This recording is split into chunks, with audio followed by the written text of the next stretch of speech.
daripada Abdullah bin Umar bin Al-Khattab radhiyallahu anhu.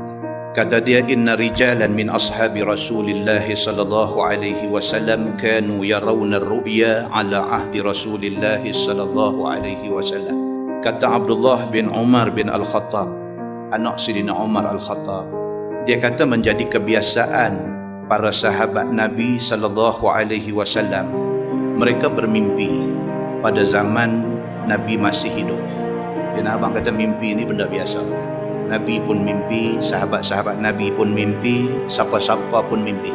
Cuma bezanya fayaqussunaha ala Rasulillah sallallahu alaihi wasallam. Cuma bezanya sahabat-sahabat Nabi pada zaman Nabi masih ada, pada zaman Nabi masih hidup, bila sahabat-sahabat mimpi, mereka cerita ke Nabi.